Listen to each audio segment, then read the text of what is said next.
Woman mauled by newly adopted dog just 3 weeks after Facebook rehome. A 32-year-old woman from Northumberland suffered devastating injuries after being attacked by a dog she had adopted only 3 weeks earlier through a Facebook rehoming advertisement. Now let's dig deeper into this story and uncover what really happened on our AI podcast. Imagine you're just relaxing on the couch, right?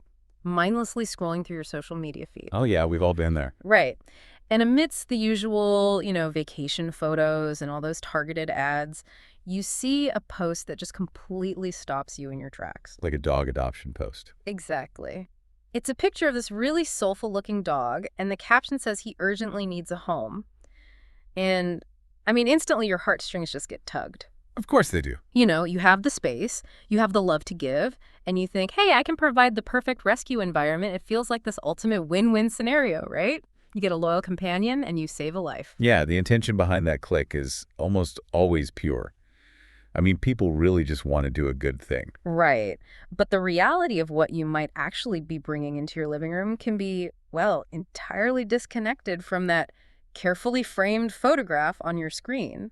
Oh, completely. The danger lies in this massive informational void between that photograph and the actual living, breathing animal entering a new environment. When you bypass formal adoption channels, you're essentially inheriting a total mystery. Okay, let's unpack this, because today we are going deep into a topic that most people, frankly, just completely take for granted until it's too late. Yeah, it's a huge blind spot. We are exploring the hidden and honestly sometimes lethal risks of unregulated online pet rehoming. And to do this, we're pulling from a bunch of different sources. So we're looking at police procedural reports, current animal behaviorist studies, and specifically the really harrowing news case of Charlotte Potts from Northumberland. Which is such an important case to look at. It really is. Our mission today is to truly understand this growing national crisis surrounding dog adoption and the glaring and really dangerous lack of behavioral assessments. What's fascinating here is that Charlotte's case is kind of the perfect lens for this deep dive. Her experience systematically dismantles that illusion of safety that we all project onto these casual digital transactions. Right. It really forces us to look at the actual mechanisms of how we transfer animal ownership today. So let's start right there with that illusion of safety. So Charlotte is a 32-year-old personal trainer from Hexham, which is a town in Northumberland, and she decides she wants to give a dog a home. A very normal impulse. Right, completely normal. So she goes on Facebook, finds a breeder who's looking to rehome a dog, and she adopts a 1-year-old American Bulldog Cane Corso cross named Blue. But the mechanism of this transaction is what immediately stands out when you read the reporting. Because it's completely informal. Exactly. It's like a few messages, maybe a quick meetup, and boom, the dog changes hands. There's no rigorous background check, no multi-page behavioral history questionnaire, zero veterinary sign-off on the dog's temperament. Yeah, it is essentially a peer-to-peer private handover. You are taking a highly complex biological organism with its own trauma, genetics, and triggers, and you're just trading it as easily as, like, a piece of used furniture on a marketplace app. It's wild when you put it that way. It really is. The friction that normally exists in a structured shelter environment, the interviews, the home checks, the behavioral observation periods, all of that is just entirely stripped away for the sake of convenience. And the scary part is, initially that lack of friction seems totally fine. Charlotte brings Blue home, and for the first 3 weeks, it is a total success story. Yeah, the honeymoon phase. Yeah. The reports actually note that Blue was calm, affectionate, he settled right into the environment. There were no obvious signs of aggression whatsoever. It looks like the perfect match. And this specific 3-week timeline is incredibly common in the animal behavior world. It's widely recognized as that honeymoon phase for a rehomed dog. But that term is almost a bit misleading. Well, it implies the dog is just being polite, when in reality it's a deep biological response to stress. Okay, let's dig into the mechanics of that.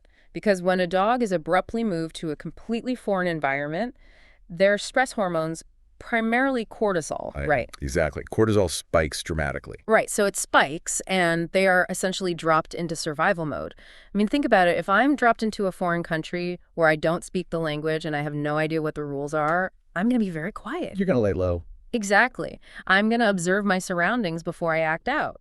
And the dog is doing the exact same thing. They are mapping the territory, figuring out who controls the resources, and just looking out for hidden threats. And that survival instinct is so powerful that it overrides their normal behavioral baseline. During this, cortisol-soaked observation period, a dog will actively suppress their natural reactions. Wow. So they're hiding their true selves. Precisely. If they have a hidden trigger for, say, resource guarding or fear-based aggression, they will often mask it. Because drawing attention to themselves in an unknown, potentially hostile territory is biologically risky. So the dog is masking, and then, as those stress hormones eventually level out and the dog realizes, okay, I'm safe, the masking drops. That's it. That's when you finally see the dog's true behavioral baseline. And if that baseline includes deeply ingrained aggressive triggers, that is the exact moment they surface, which totally explains why the lack of a documented behavioral history is such a massive vulnerability. Yeah, you are flying completely blind into a situation where the animal's true nature is biologically concealed for the first month. And, Charlotte's story provides this chilling example of how even official interventions completely misunderstand this dynamic. Oh, this is such a crucial detail in the reporting. So before the attack even happened, an anonymous report was made to the authorities claiming that Charlotte was harboring a banned XL bully. Right, because of the strict new laws in the UK. Exactly. So the police actually visited her home. They looked at Blue, conducted a visual assessment, determined he was an American Bulldog cross and not an XL bully, and took zero enforcement action. None at all. They essentially cleared the dog to remain in the home. Yeah, they cleared the dog based entirely on phenotype, meaning its physical appearance and measurements. Yeah. They looked at, the width of the chest, the blockiness of the head, the height at the withers. So they basically performed a geometric assessment. Exactly. A geometric assessment, not a psychological one. Okay, but hold on. I want to push back on that just a little bit. If we know the dog is a Bulldog Cane Corso mix, that physical assessment isn't entirely useless, is it? I mean, identifying that breed composition tells us a lot about the dog's jaw strength, its sheer muscular density, and really its capacity to do extreme damage. We can't completely write off the value of knowing the brood. Oh, it definitely gives you data on the dog's physical capacity for harm. Absolutely. A Cane Corso cross is a tremendously powerful animal. Right. But knowing the physical capacity tells you absolutely nothing about the probability that the dog will actually use that force. Right. It's the difference between having a weapon and actually pulling the trigger. Exactly. A tape measure cannot measure neurological stability. It can't detect a history of physical abuse or a lack of early socialization or some hidden neurological trigger. The authorities were enforcing a breed-specific law, so they evaluated the packaging. They completely ignored the contents. It's like buying a used car online with a fresh, glossy coat of paint. It looks fantastic in the driveway. The inspector walks by and says, yep, the chassis looks street legal. You're good to go. Right. But nobody has bothered to look under the hood to see if the transmission is about to blow or if the brakes have been cut. You have a legally approved vehicle that is fundamentally unsafe to drive. That is a perfect analogy. And because nobody looked under the hood of Blue's behavioral history, the stage was unknowingly set for the tragedy that unfolded on July 4th. And the details from this day are they're staggering because of how mundane the setup is. Charlotte just takes Blue for an ordinary walk. She's just playing ball with him. Just a normal afternoon. Totally normal. And suddenly, without any perceived warning, the dog becomes unexpectedly violent. He launches into a full-scale attack, clamping onto her leg with immense force, tearing through her trousers and inflicting severe bite wounds. Yeah, and to understand how a simple game of fetch escalates into a mauling, we have to look at a concept in animal behavior known as predatory drift. Predatory drift. Okay, what is that exactly? Well, play behavior in dogs, so things like chasing a ball, tug of war, wrestling, is neurologically very closely linked to the predatory sequence. Okay, and the predatory sequence is what wolves do in the wild. Right? Exactly. The predatory sequence is eye, stalk, chase, grab, bite, and kill bite. Wow. So fetch is essentially simulating the chase and grab parts of that sequence. Precisely. And for a stable, well-socialized dog, the brain has built-in circuit breakers. The prefrontal cortex keeps the arousal in check, so play remains play. But if the dog isn't stable? Right. For a dog with underlying undisclosed behavioral issues or a dog lacking impulse control, high arousal can short-circuit those safety switches. The sheer excitement of chasing a ball causes this massive spike in adrenaline and dopamine. So they just overload? Yeah. If the arousal threshold is breached, The limbic system takes over. The brain literally drifts from play into true predation. Suddenly, the fast-moving human is no longer a playmate. They are the target. Oh my God. So the flip switches in just a fraction of a second. It's instantaneous. And the physical reality of what happens next for Charlotte is an absolute nightmare. She is shouting for help. She's desperately trying to pry the dog off her leg. Her brother actually hears her screaming and rushes over to assist, but He couldn't get there in time. no, he can't reach her in time before the dog continues the assault, biting both of her legs multiple times. And according to the reports, this struggle for her life lasted for a grueling 8 minutes. Which is, an 8-minute struggle against a dog of that size is an agonizing feat of endurance. I want to really emphasize the scale of this for everyone listening, because I think a lot of people hear the phrase dog bite and they picture like a quick defensive snap and an immediate release. Or like a nip. Yeah, a nip. An 8-minute attack is not a bite. It is a sustained, uninhibited mauling. Physiologically, a human fighting for their life for that long is going to experience total muscular exhaustion. 8 minutes is an absolute eternity in a physical struggle. If a trained kickboxer and personal trainer barely survived this, what chance does an average person or a child have in this scenario? Practically none.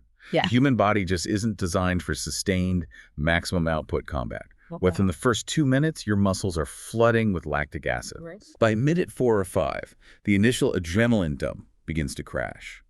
If you are sustaining severe bite wounds, blood loss is actively dropping your blood pressure, which induces the early stages of shock. And on the other side of that struggle, you have an animal whose genetics were historically selected for gripping and holding on to large, struggling prey, like wild boar or cattle. Exactly. The jaw strength and the sheer tenacity of a cane corso cross mean that surviving this isn't just a matter of willpower, it's a matter of physics. The structural force being applied to Charlotte's limbs was just overwhelming. In her own words, Charlotte stated she believes her high fitness level as a personal trainer, combined with her kickboxing experience, were the literal only reasons she survived. And the medical aftermath totally confirms the severity of that. She was rushed to the Royal Victorian Infirmary in Newcastle and required 2 hours of emergency surgery. 2 hours. Yeah, the surgeons were repairing deep puncture wounds to her thigh and severe damage to her bicep muscle. The blood loss was significant enough to be life-threatening, and the reporting notes she still requires medical treatment several times a week. Unbelievable. It is classified in the medical field as one of the highest severity categories of dog attacks a human can survive. And then there is the police response.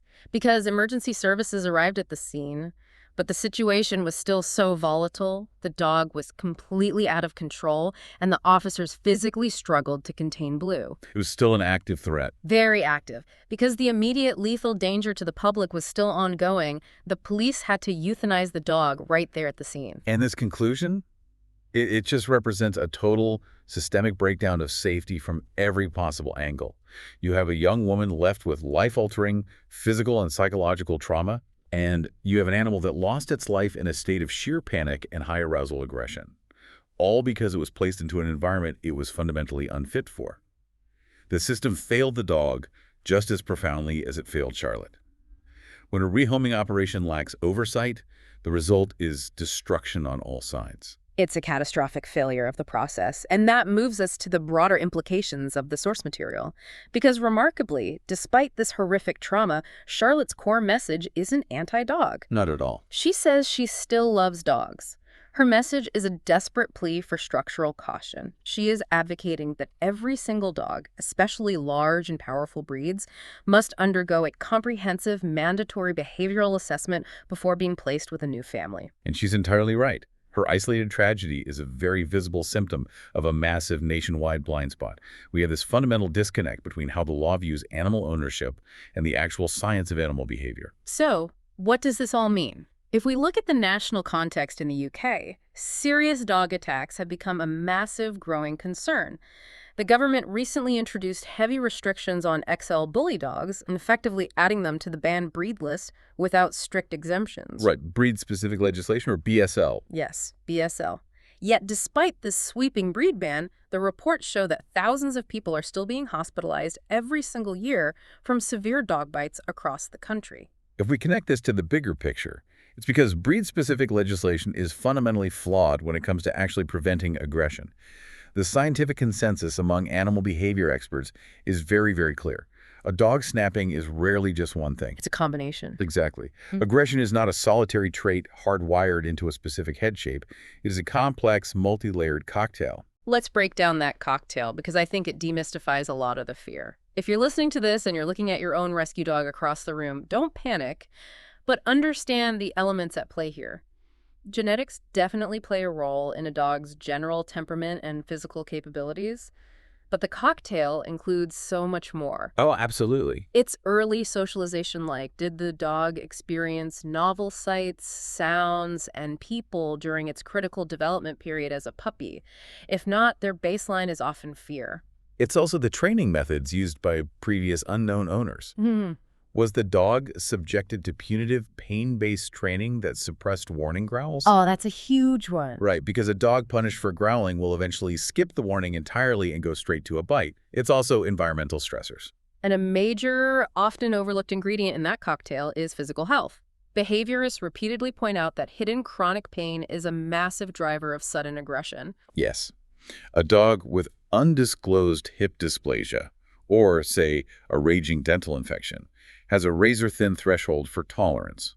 If you accidentally bump a dog that is in chronic pain, it will bite defensively. Which brings us back to the failure of the police visual check. Looking at a dog and checking boxes for its breed completely ignores the entire aggression cocktail. Exactly. The real safeguard isn't confirming the breed type. It's understanding the holistic behavioral and medical history of the individual animal in front of you. What has it experienced? How does it react to resource guarding? What is its bite inhibition like during high arousal? We demand this level of history in almost every other aspect of our lives. Like we mentioned earlier with the used car, we require Carfax reports to ensure we aren't buying a vehicle with a warped chassis, right? Yes, or when you buy a house. Exactly. We have mandatory seller disclosures when buying a house so we don't accidentally buy a property with hidden black mold or foundational damage. But we are casually, almost thoughtlessly, handing over powerful, potentially lethal animals to strangers via Facebook with zero mandatory background checks. It all comes down to the commodification of pets online, which actively remove the friction that keeps society safe. The friction. Yeah, the friction in pet adoption, the required behavioral assessments, the veterinary records, the multi-meeting requirements. All of that feels annoying to someone who just wants a dog immediately. But that friction is the safety net. When social media platforms facilitate instantaneous, frictionless transfers of living creatures, they eliminate the safety net entirely. Taking that a step further, the experts advise that getting the dog's history is really only half the battle. Anyone adopting must be prepared to commit to lifelong training, ongoing socialization, and strict supervision. Bringing an animal into your home is a massive, life-altering responsibility. I mean, you are integrating a predator species into your domestic life. And Charlotte had all the right intentions. She wanted to provide love and a safe space, but her story underscores the really harsh reality that good intentions and a lot of love are just not enough to stop a tragedy if you are blind to the behavioral facts. No, they aren't. Careful, scientifically backed, documented evaluation is the only proven method to protect families, the wider public, and the animals themselves from these entirely preventable disasters. It demands a complete societal shift. We have to move away from the emotional impulse of clicking on a sad photo to save an animal and instead embrace a highly regulated, informed process. We really do. Which leaves us with a really big, lingering question to think about. We've talked extensively about the lack of regulation, the failed visual checks by police, and the complex behavioral blind spots that lead to attacks. But what about the digital platforms where all of this unregulated trading takes place? That's the elephant in the room. Right. So here is something for you to mull over on your own. If social media platforms have the algorithmic power and technological sophistication to instantly flag and take down a video just because it features like 10 seconds of copyrighted background music, They do all the time. should they bear a legal or moral responsibility for facilitating the unregulated transfer of potentially lethal animals?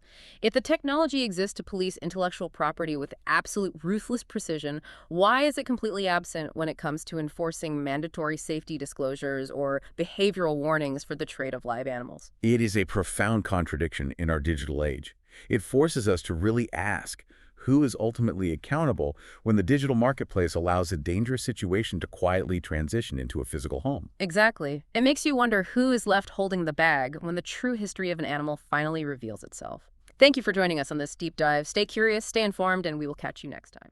Okay, one question for you. Do you think stricter behavioral assessments should be mandatory before powerful dogs are rehomed or sold, regardless of breed, to help prevent tragic attacks like this? What kind of testing would you want to see? Thanks.